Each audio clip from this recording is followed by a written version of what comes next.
Now, I'm sure you've heard these terms before: strategy, quality, innovation. They get thrown around a lot. Oh, yeah, all the time. But have you ever stopped to think about what they actually mean for your work? Not just as abstract concepts, but as practical tools. It's easy to use those words without really internalizing them. Exactly. And that's where this document really shines. It doesn't just define these terms, it digs into how they actually work together. They use this great analogy of a three-legged stool. Oh, yeah, that's a good one. So each leg represents one of these crucial elements. Strategy, that's your roadmap, your direction. Right, it's about where you're going, the big picture, Then you've got quality, making sure you're delivering on your promises consistently and reliably.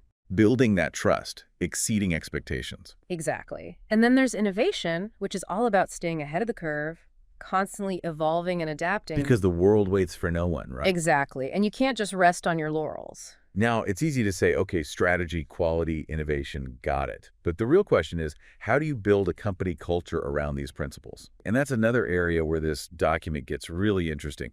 They talk about using the balanced scorecard, or BSC. Have you ever used that? I have, yeah. It can be a really powerful tool, especially when it's implemented well. And that's the key, right? What do you mean? Well, the BSC, it's not just a static document, a checklist that you file away. It's about setting measurable targets and creating a clear path to actually achieve them. So it's like taking those big picture ideas and breaking them down into actionable steps. Exactly. And it's not just for the higher-ups either. The BSC encourages participation at all levels.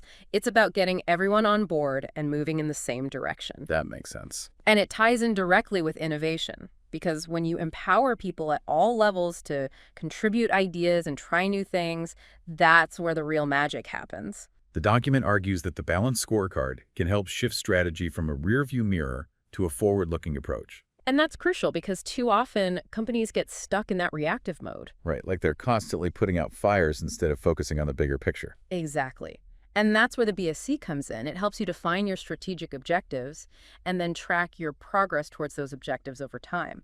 It's like having a roadmap, but also a speedometer and a fuel gauge all in one. I like that analogy, the speedometer and the fuel gauge, so it gives you that real-time feedback so you can course correct if needed. Precisely. And because the BSC incorporates both financial and non-financial measures, it gives you a more holistic view of your organization's performance. So it's not just about the bottom line, it's about all those other factors that contribute to long-term success. Exactly. Things like customer satisfaction, employee engagement, innovation. You have to adapt it to your specific needs and context. And that takes careful planning, open communication, and a willingness to learn and adapt along the way. And probably some trial and error too, right? Oh, absolutely. It's a journey, not a destination. Let's shift gears a bit and talk about innovation. Let's do it. Because this document makes a really compelling case for why innovation is so crucial in today's business world, even more so than ever before. Oh, I completely agree. The pace of change is just accelerating. Right, and if you're not constantly innovating, you're falling behind. It's like that old saying, innovate or die. It might sound dramatic, but there's a lot of truth to it, right? Absolutely. And this document highlights some pretty startling statistics about the importance of innovation. Oh, yeah. Like what? Well, for example, did you know that a recent study found that 79% of companies globally prioritize innovation? 79%. Wow, that's huge. It shows just how important this is in today's business world. It's not just a buzzword anymore, it's a necessity. Exactly. And it's not just about coming up with new ideas, it's about creating a culture where those ideas can flourish. A culture where people feel empowered to experiment, take risks, and even fail sometimes. As you learn from your failures, right? Absolutely. Failure is just part of the process. The key is to fail fast, learn from your mistakes, and then get back up and try again. And that can be tough, especially in a corporate environment where failure is often seen as a bad thing. It's about changing that mindset, shifting from a culture of blame to a culture of learning. Because when you create that kind of environment, that's when innovation truly thrives. And that's where I think things get really exciting, because now we're talking about technology like generative AI, which can really shake things up in the innovation department. AI can analyze data from production lines, supply chains, and even customer feedback to identify potential issues before they become major problems. That level of foresight would be invaluable for maintaining high standards. Absolutely. And then there's the impact of AI on innovation. This document talks about how AI can help generate completely new ideas, pushing the boundaries of what's possible. So it's not just about making existing processes more efficient. It's about creating things we haven't even imagined yet. Exactly. This is mind-blowing stuff, but it also raises a lot of questions. Advanced integration. What does that actually mean? It's a crucial point. Advanced integration isn't just about plugging in an AI system and expecting magic to happen. It's about understanding AI's capabilities and, importantly, its limitations. So it's about using AI strategically, not just blindly applying it to every aspect of your business. Exactly. It requires careful planning, data preparation, and ongoing monitoring and adjustment.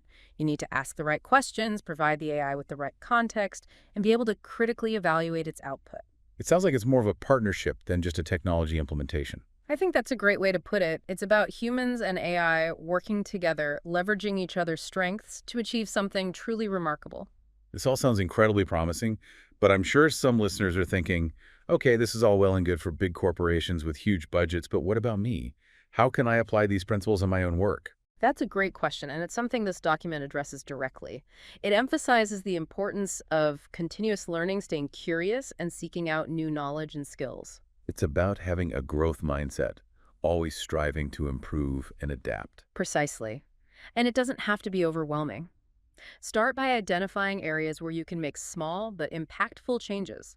Maybe it's experimenting with a new productivity tool or finding ways to incorporate data analysis into your decision-making process. Small steps can lead to big results, especially when you're consistent and intentional with your efforts. Absolutely. And don't be afraid to seek out inspiration from others.